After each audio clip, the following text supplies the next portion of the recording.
Karen thought she was protecting her precious neighborhood, but when she brazenly locked the town's emergency water gate, she set off a chain reaction that put innocent lives at risk.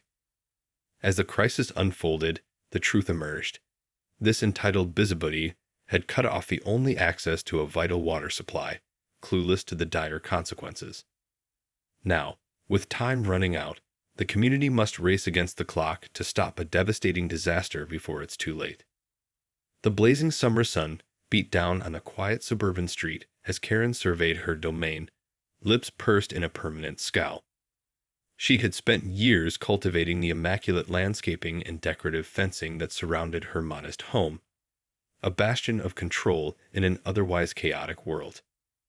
So when she noticed the rusted metal gate at the end of the block, partially obscured by overgrown weeds, Karen's blood boiled. That eyesore was an unacceptable blemish on her pristine neighborhood. Without a moment's hesitation, she marched down the sidewalk, keys jangling in her hand. "This ends today," she muttered, teeth gritted in determination. Reaching the gate, Karen inspected the lock, her frown deepening. It was an industrial-grade padlock, clearly meant to secure something important.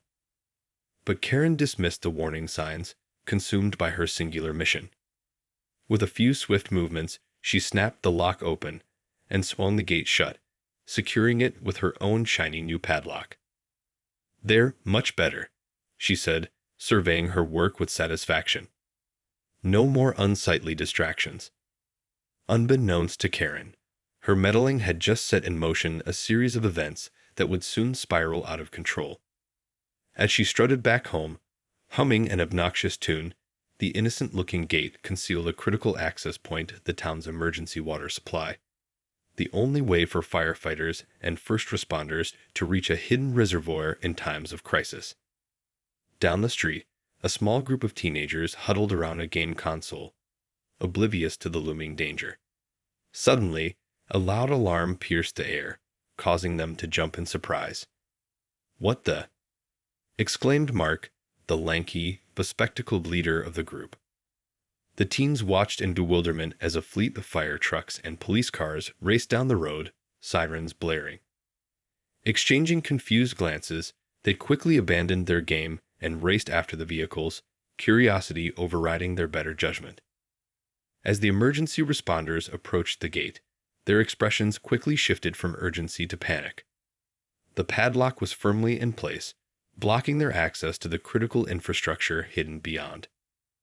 "Oh no, this can't be happening," cried Captain Rogers, slamming his fist against the metal bars. "Someone's locked the gate. We need to get through immediately. There's a major water main break across town, and the reservoir is our only access point." The gathered crowd of onlookers, including the bewildered teenagers, watched in stunned silence as the situation unfolded. The responders frantically tried to break the lock, but Karen's sturdy padlock refused to budge. Time was running out, and the stakes were about to get much higher. As the emergency crews struggled to find a way through the locked gate, Karen emerged from her house, drawn by the commotion. Seeing the large gathering of firefighters and police officers, her eyes narrowed suspiciously. "What's going on here?" she demanded, marching up to the scene. "Why are you all blocking my gate?" Captain Rogers whirled around, his face etched with desperation. "Ma'am, you need to unlock this gate immediately. There's a critical water main break across town, and this is the only access point to the emergency reservoir." Karen's brow furrowed in confusion. "Water main break? Reservoir?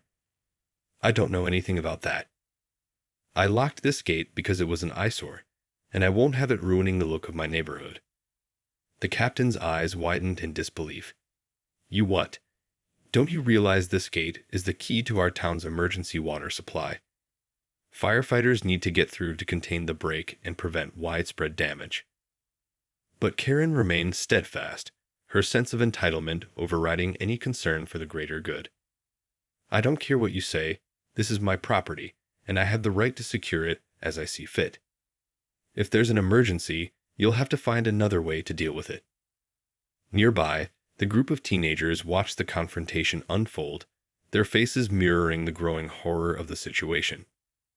Mark stepped forward, his voice trembling. "Ma'am, please, you have to unlock the gate. If the firefighters can't get through, the whole town could be in danger." Karen snapped her head towards him, her eyes narrowing. "Don't you tell me what to do, young man. This is none of your business.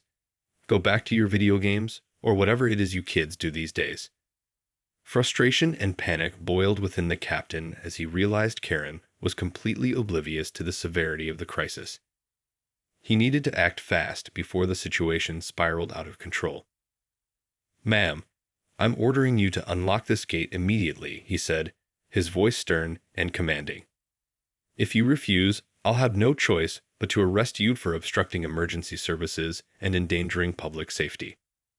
For a moment, Karen's resolve wavered, a glimmer of fear flashing across her face. But then her stubborn determination reasserted itself, and she defiantly crossed her arms over her chest. "You can't arrest me for protecting my own property," she spat. "I'm not unlocking that gate, and there's nothing you can do about it." The captain let out a frustrated growl, realizing he was at an impasse. Time was running out, and the situation was only going to get worse. As the tension escalated, the crowd of onlookers held their breath, unsure of what would happen next. The fate of the entire town now hung in the balance, all because of one woman's narrow-minded obsession with control. The standoff between Karen and the emergency responders raged on, with neither side willing to back down. As the minutes ticked by, the gravity of the situation became increasingly apparent to the growing crowd of onlookers. Mark, the young teenager who had tried to reason with Karen, could feel the panic rising within him. He exchanged anxious glances with his friends, their faces etched with concern. "We have to do something," Mark whispered urgently. "If that gate doesn't get unlocked, the whole town could be in serious trouble." His friend, a quick-witted girl named Lily, nodded in agreement. "But what can we do? That lady is completely stubborn. The cops couldn't even get her to budge." Mark's brow furrowed as he contemplated their options. "I don't know, but we can't just stand here and watch this happen. There has to be a way to get through to her." Suddenly, an idea struck him. "Wait, I've got it. If we can't convince her, maybe we can find another way to unlock the gate." Lily's eyes widened with understanding. "You mean, like find the key?" Mark nodded emphatically. "Exactly. Karen said she locked it with her own padlock, so the original key has to be around here somewhere. We just need to find it before it's too late." The two teenagers exchanged a determined look, and without another word, they slipped away from the tense scene, weaving through the crowd and heading back towards Karen's house. Meanwhile, the standoff continued, with Captain Rogers growing increasingly frustrated. He knew that every second counted, and the longer the gate remained locked, the greater the risk of catastrophic damage from the water main break. "Ma'am, I'm pleading with you," he said, his voice tinged with desperation. "Unlock this gate, or I'll have no choice but to take you into custody. Innocent lives are at stake here." Karen, however, remained steadfast in her defiance. "I don't care what you say. This is my property, and I have the right to protect it. If there's an emergency, then you'll just have to find another way to deal with it." The captain let out a frustrated sigh, his mind racing for a solution. He couldn't afford to waste any more time arguing with this obstinate woman. As he surveyed the crowd, his gaze landed on the group of teenagers who had disappeared from view. "Where did those kids go?" he muttered, a glimmer of hope flickering in his chest. "Maybe they can find another way to get this gate open." Unbeknownst to the captain, Mark and Lily were already on the move, determined to uncover the key to the padlock and save their town from disaster. Mark and Lily hurried down the street, their footsteps pounding against the pavement. They knew they were racing against the clock, with the fate of the entire town hanging in the balance. As they approached Karen's immaculately manicured lawn, Lily slowed her pace, her eyes scanning the area. "Okay, where would she keep the key?" she whispered, her brow furrowed in concentration. Mark chewed on his bottom lip, his mind racing. It has to be somewhere close by, maybe hidden in the landscaping or near the front door. The two teenagers split up, with Lily combing through the neatly trimmed hedges and Mark carefully inspecting the porch area. Time was of the essence, and they couldn't afford to miss a single detail. Back at the gate, the standoff continued to escalate. Captain Rogers was growing increasingly frustrated, his attempts to reason with Karen proving futile.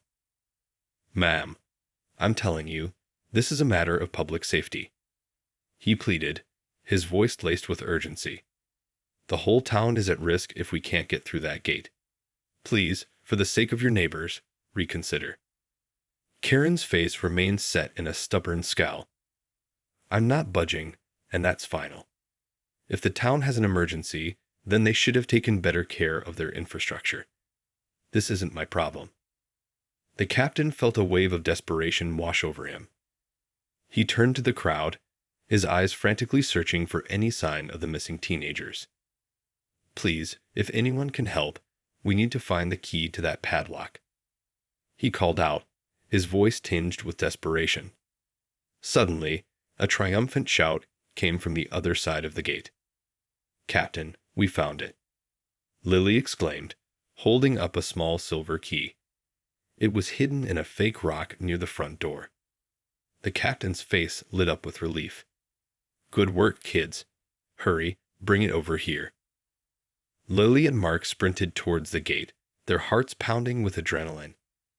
As they approached, Karen's eyes widened in horror, realizing what was about to happen. "No, wait," she cried, lunging forward in a futile attempt to stop them. But it was too late.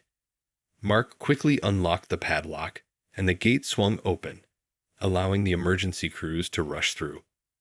"Thank you, kids," the captain said, clapping a hand on Mark's shoulder.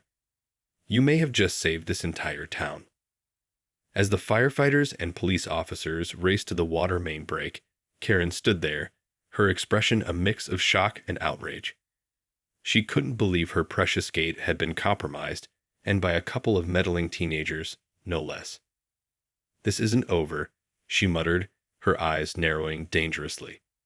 "I'll make sure you all pay for this." The crisis may have been averted for now, but Karen's thirst for revenge was only just beginning. As the emergency crews raced through the now unlocked gate, Karen stood seething with rage. Her carefully curated sense of control had been shattered, and she was determined to make those responsible pay. Storming back to her house, Karen began frantically searching for her phone, her fingers trembling with fury. She needed to call the authorities and file a complaint. There was no way she was going to let a bunch of meddling teenagers get away with this. Meanwhile, the firefighters and police officers worked tirelessly to contain the water main break, their efforts hampered by the precious time they had lost due to Karen's obstructive actions. Captain Rogers barked orders, his face etched with a mixture of relief and lingering concern. "We need to get this under control before the damage spreads," he shouted, his voice carrying over the sound of rushing water and whirring machinery. The teenagers, Mark and Lily, stood a safe distance away, watching the frantic scene unfold. They exchanged uneasy glances, the weight of their actions suddenly dawning on them. "Do you think we did the right thing?" Lily asked, her voice small and uncertain. Mark chewed on his lip, his brow furrowed in contemplation. I think so. That gate was the only way for the emergency crews to get to the reservoir. If we hadn't found the key, who knows what would have happened." Lily nodded slowly, but her expression remained troubled. "I know, but I can't help feeling like we're going to be in big trouble. That lady seemed really mad." Before Mark could respond, the sound of a siren pierced the air, drawing their attention. A police car came speeding down the street, its lights flashing, and came to a screeching halt in front of the teenagers. "There they are." Karen's shrill voice rang out as she emerged from the vehicle, her face contorted with fury. "Those are the kids who broke into my property and tampered with my lock." The officer behind the wheel quickly stepped out, his hand resting on the holster of his gun. "Is that true, kids?" he asked, his tone stern. Mark swallowed hard, his heart pounding in his chest. We just wanted to help, he stammered. The gate was locked, and the firefighters needed to get through to stop a water main break. The officer's expression softened slightly, but he still maintained a firm stance. I understand you were trying to help, but you can't just take the law into your own hands. That's considered breaking and entering, and it's a serious offense. Karen interjected, her voice dripping with smug satisfaction. See, I told you they were trouble. Now arrest them, officer, so they can learn a lesson about respecting other people's property. Lily's eyes widened in fear, and she instinctively grabbed Mark's arm. We were just trying to help, she pleaded, her voice shaking. The officer hesitated, his gaze shifting between the teenagers and the furious Karen. The fate of these young bystanders now hung in the balance, caught between the competing interests of public safety and one woman's stubborn vendetta. The tension in the air was palpable as the officer stood between the distraught teenagers and the fuming Karen. He could sense the weight of the situation, knowing that his next actions would have significant consequences. Mark and Lily remained rooted to the spot, their bodies tense with fear. They had acted on instinct, driven by a desire to help their community, but now they found themselves facing the very real possibility of arrest. The officer cleared his throat, his gaze shifting between the two groups. Ma'am, I understand your concerns, but these kids were trying to assist the emergency crews in an urgent situation. Arresting them may not be the best course of action. Karen's eyes narrowed, her lips curling into a snarl. Not the best course of action. They broke into my property and tampered with my lock. They need to be punished for their blatant disregard of the law. The officer held up a hand, his expression calm but firm. I hear you, ma'am, but from what I've gathered, their actions may have prevented further damage and potential loss of life. We can't ignore the bigger picture here. Karen opened her mouth to protest, but the officer quickly continued. However, I can't overlook the fact that they did technically commit a crime. So, here's what I propose. I won't arrest them, but they'll need to come down to the station and give a statement. We'll discuss the matter further and see if we can find a more constructive resolution. Lily let out a shaky breath, her grip on Mark's arm loosening slightly. Mark, on the other hand, remained tense, his gaze fixed on the officer. Will we get in trouble? He asked, his voice barely above a whisper. The officer offered a sympathetic smile. I can't make any promises, but I'll do my best to ensure you're not facing any serious consequences. You did the right thing, even if the method was questionable. Let's just go down to the station and sort this out, all right. Karen let out an exasperated huff, her arms crossed tightly over her chest. This isn't over, she muttered, glaring at the teenagers. I'm going to make sure you both pay for this. The officer placed a hand on Karen's shoulder, his expression stern.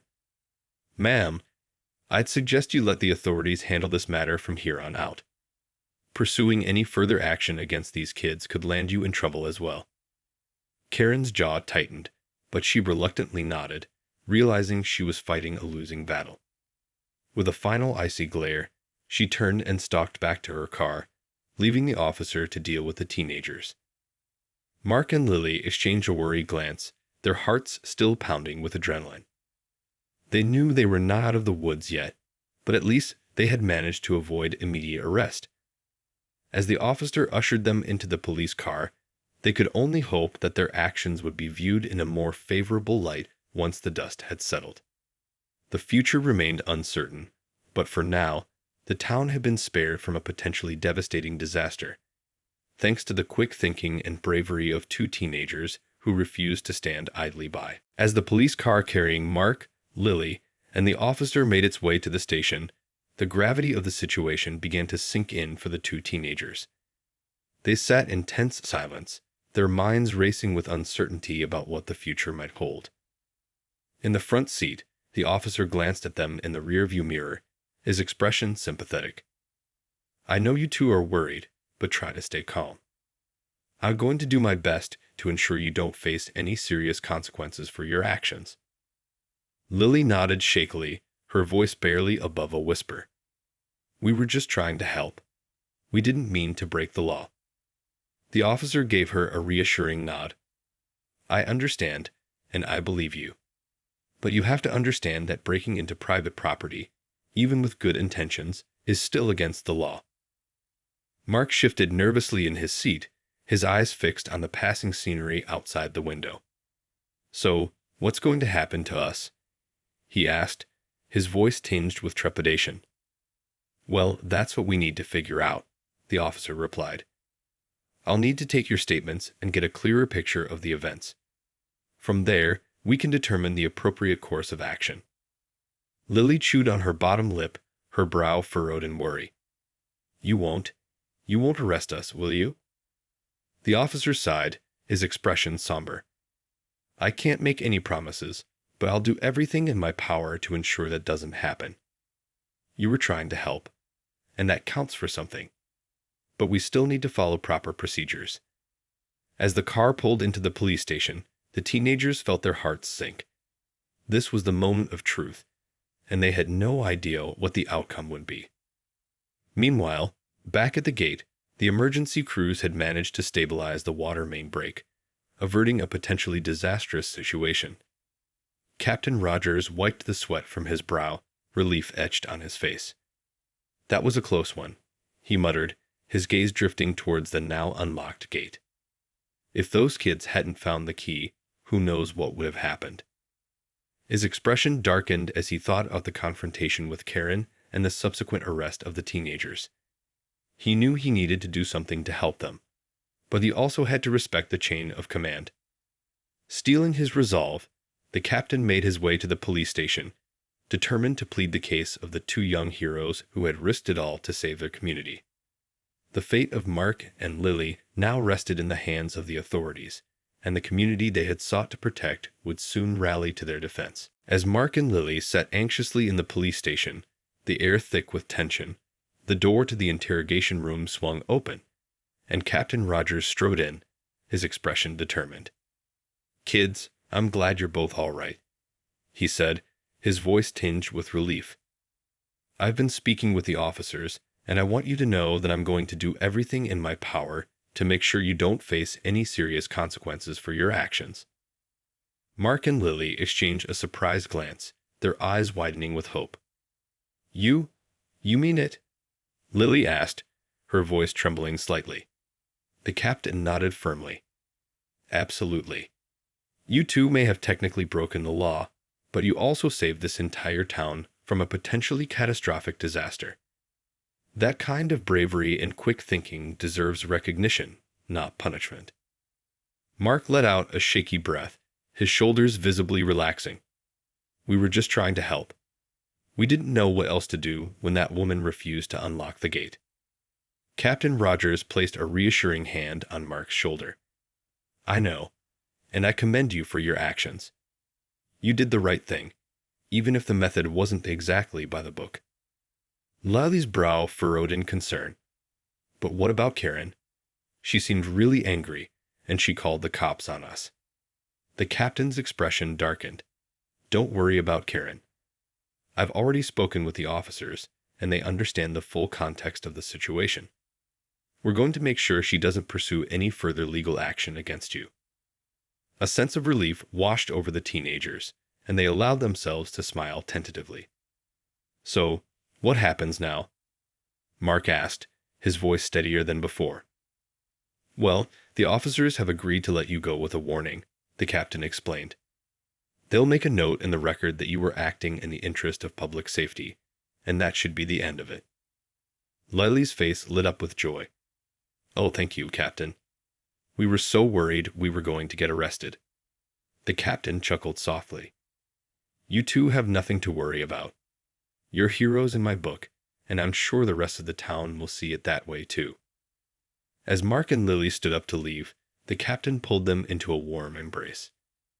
Keep up the good work, kids, he said, his voice filled with pride. This town needs more people like you, willing to stand up and do the right thing, no matter the cost. The teenagers left the police station with a newfound sense of confidence and purpose. They had faced a daunting challenge and emerged victorious, their actions having a tangible impact on their community. Meanwhile, Karen fumed in the comfort of her home, her plans for revenge thwarted. She had hoped to see the teenagers punished, but the town's authorities had instead chosen to honor their bravery and quick thinking. With a frustrated sigh, Karen resigned herself to the fact that she had been outmaneuvered.